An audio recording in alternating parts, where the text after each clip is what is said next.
really have the answers to life's great questions, and I got in a lot of trouble when I was younger, and I thought deeply upsetting that they feel they can't turn to their parents or anybody at school or their friends. I don't know really necessarily how to deal with that. I don't have a PhD.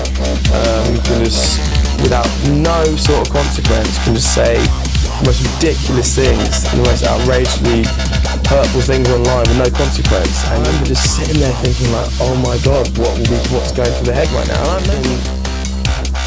I just feel like you're missing out a little bit. But trust me, when I went to saw Kanye West, hell yeah, I got my phone out for like a song or two, and sort of like, I was like, dude, you suck as a person.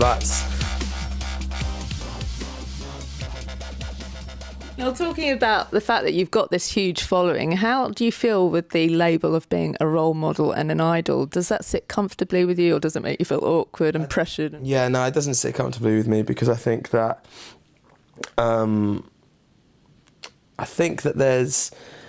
there's some people in bands, or just some people in the public eye, who sort of take it upon themselves to almost act like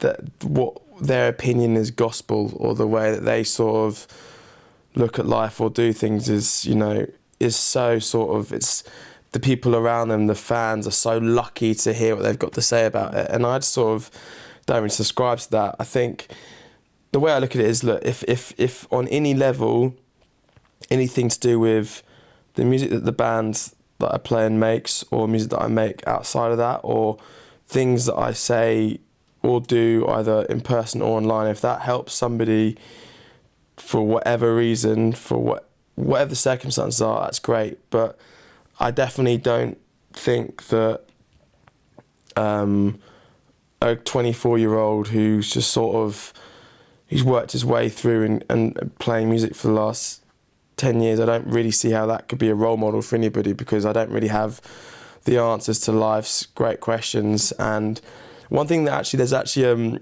I don't think enough musicians talk about this, but there's a culture, especially in America, that I've noticed, which I think is very, very upsetting. That and actually I think again, this is down to people in bands trying to do what they can, but again, I don't know if it's necessarily the right or wrong thing. But when there's a lot of young people talking about self-harming and talking about showing parts of their body, or giving musicians like their last raise, all this sort of stuff, and saying, I want to kill myself, what do you think I should do, and all this sort of stuff. And I think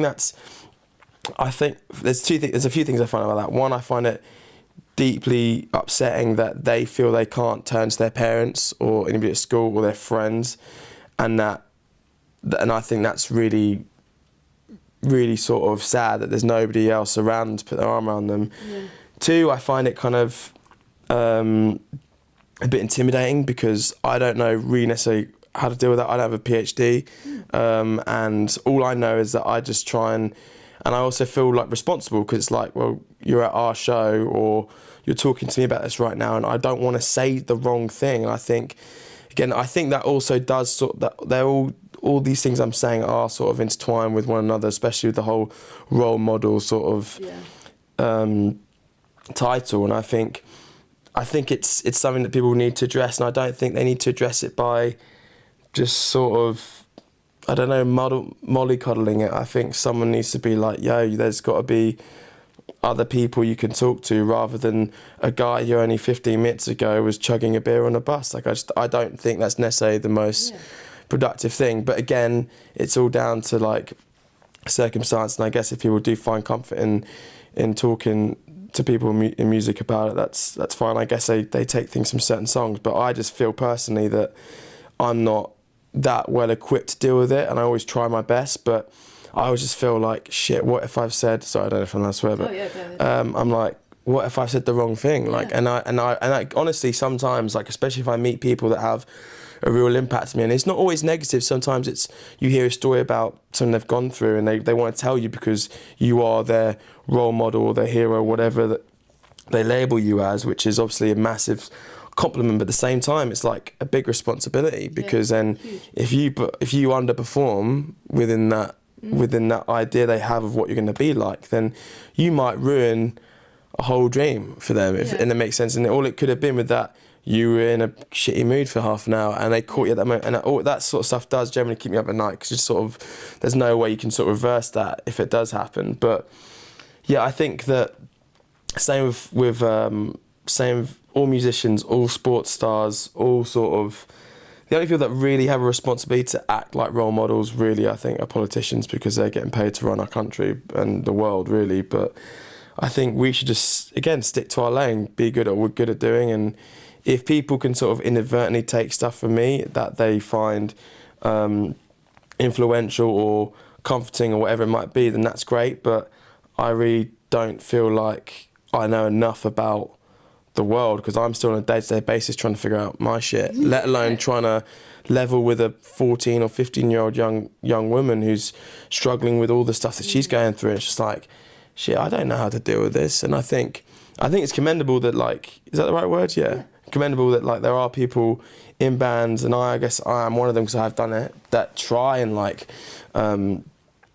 level with these people, but these people that are fans of our music or whatever. But it just, again, it ultimately just makes me sad there's not something else going on. Like, I mean, I guess it's just because I was brought up in a house where, you know, it just makes you sad. There are obviously homes around the world that aren't filled with the right sort of positivity or love that they should be, which I think is a really sort of, I think that's the saddest thing of all, to be honest. And also schools and classrooms, like, there's got to be more being done in there to, like, make outsiders not feel like outsiders. But I think it's all a bit outdated in schools. They need to have some new lessons about new, like, current topics and things like that. Yeah, definitely. There's so much stuff that, I mean, honestly, sometimes some of the things that people will say to me, like, I just try and think, I can't believe your age and that you're asking me this, because I wouldn't have even thought about that when I was, and that's not to be condescending, it's just because I just generally wouldn't even know how to level with them within their age group and the sort of the topics they're talking about. And I think,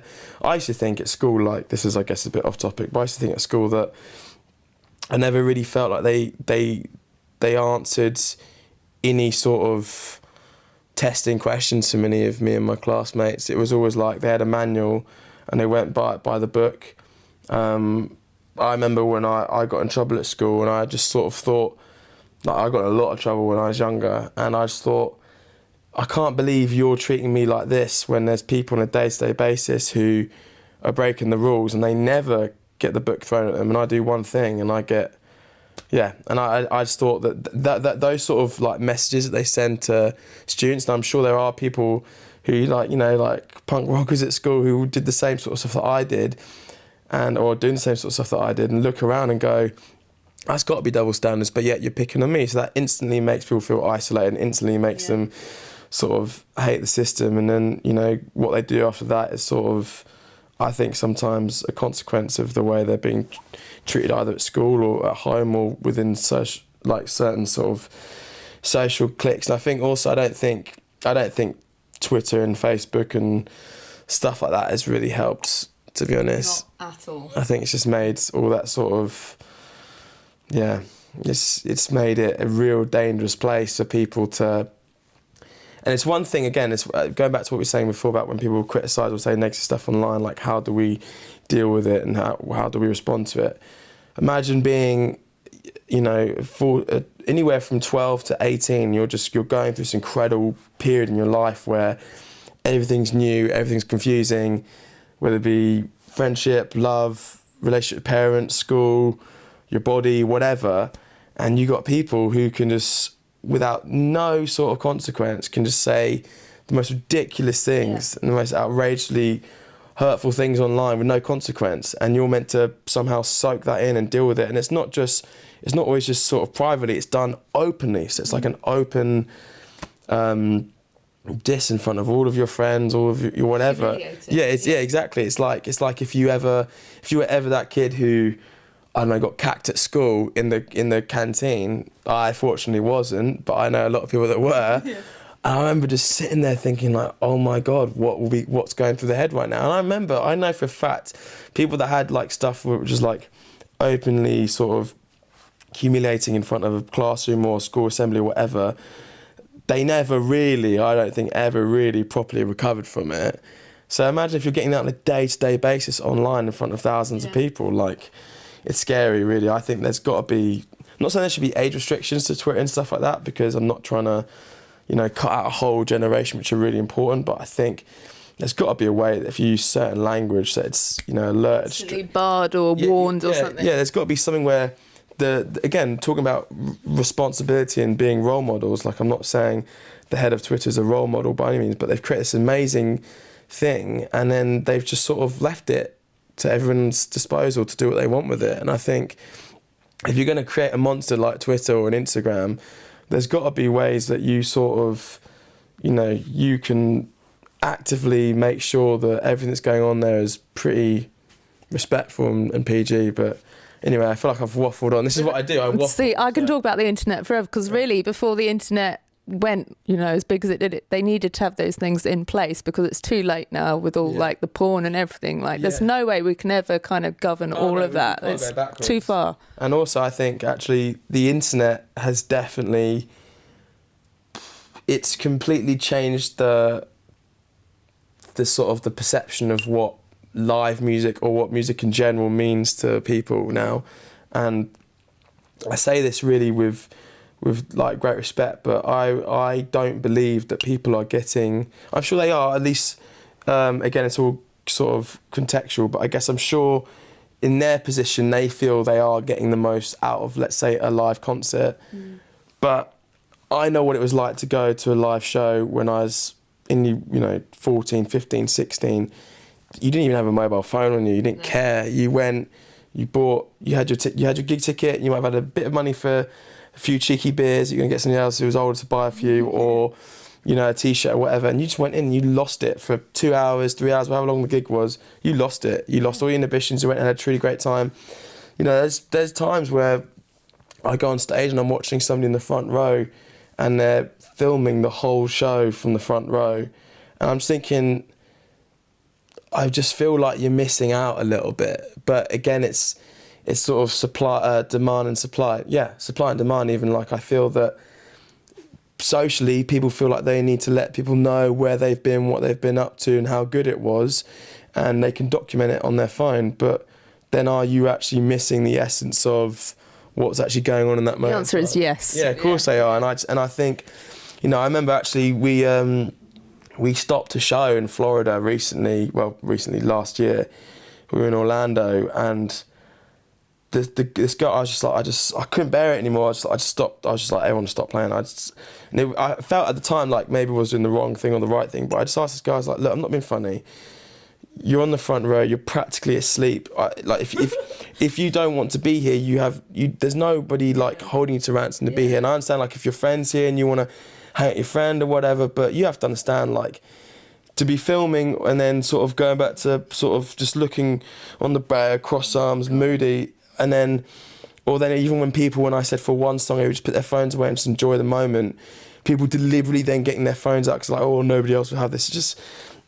It's a pretty sad state of affairs, to be honest. I really hope that, look, trust me, when I went and saw Kanye West, hell yeah, I got my phone out for like a song or two and was like, yeah, I want to get that because that's a sick production moment or whatever. But then for the most of it, I'm dancing around my friends, and I know that 80% of the audience probably are, for the most part, usually concentrating on that. And I'm just saying that I hope that people aren't missing the point. And also, you know, this sort of generation of people who want to come to shows, I don't even think to see the band, but it's mainly to take a photo of the band or to meet. They find it like they should meet the band now. Yeah, there's definitely that. And I think there's definitely an element of the mystery within between fan bases and musicians that has completely gone. And some of that is down to the band and the musicians themselves who have tried to keep up to date by, you know, being online and you know, and going outside after shows and meeting fans and sort of stuff like that.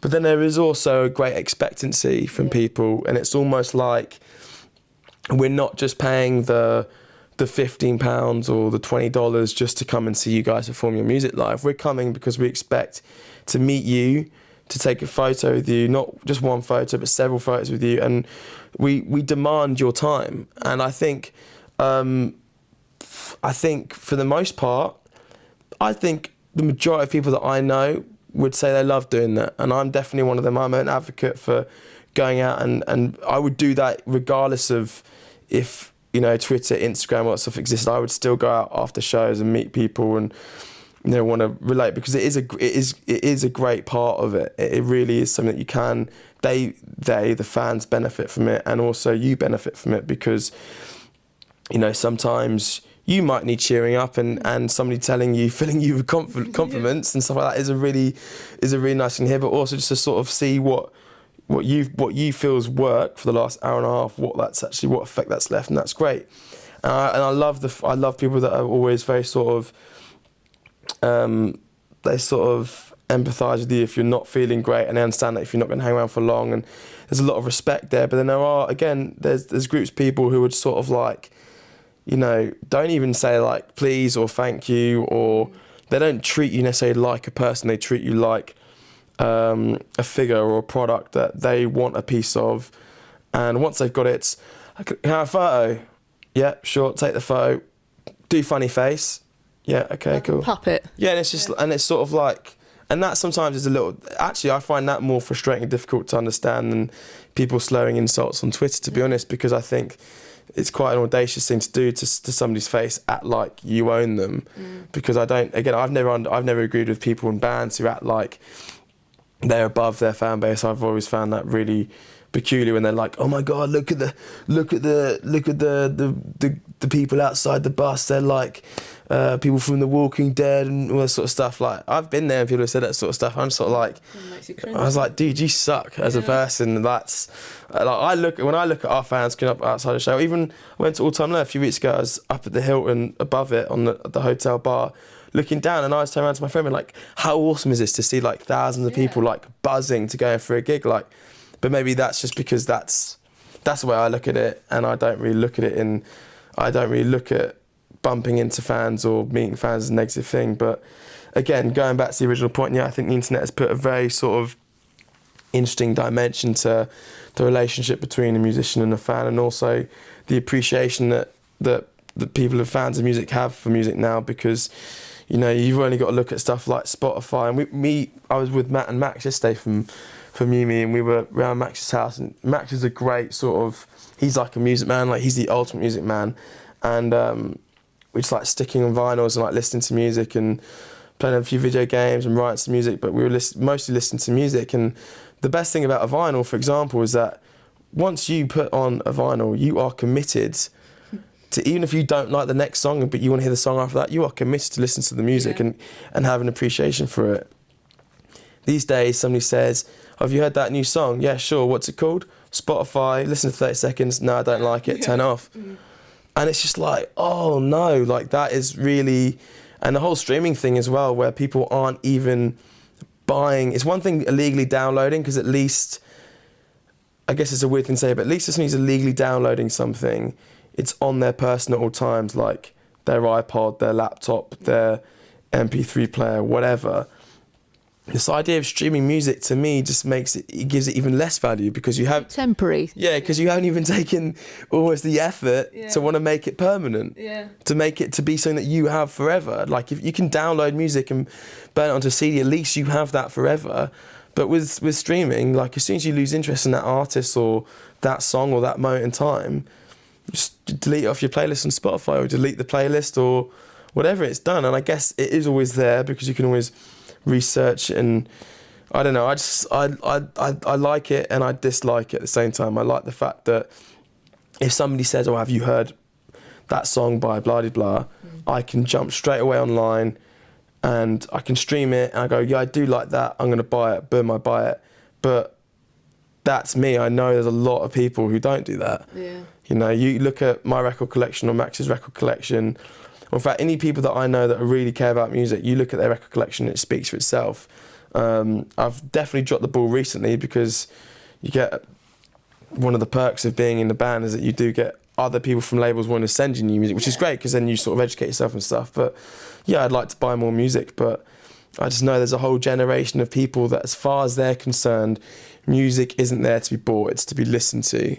and that's it. And I think that's a real shame, to be honest. And I just don't, again, something that I think is irreversible. I don't know. It's the same with Netflix now. If you look at the value of movies or making a great TV documentary or great TV series, even that has been sort of devalued. You know, like box office numbers of how many people will go and see a film on the opening weekend have dropped a horrific amount. DVD sales have dropped a horrific amount. We saw with HMV, like, park closures, the majority of the places in England, the stores in England, like, that all doesn't really bode well for the future of the entertainment industry, to be honest. But it's either going to implode or we're going to go full circle and everyone's going to be like, no, we need to go back old-fashioned. Well, I hope that. There is definitely there's definitely a movement at the moment with vinyl. Like, actually, vinyl, I think, was up by 15% in sales over like the last decade or something crazy like that. Like, people are buying vinyls again, because then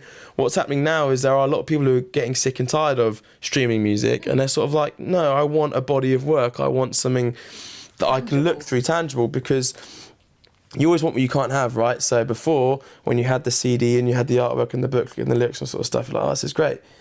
But wouldn't it be great if I could just sort of download something straight onto like a little device I can put in my pocket? And now people want the artwork and want to read the lyrics page for page and the thank yous and who recorded the record and all that sort of stuff. So maybe it will do full circle, who knows? We shall see. We shall see, yeah.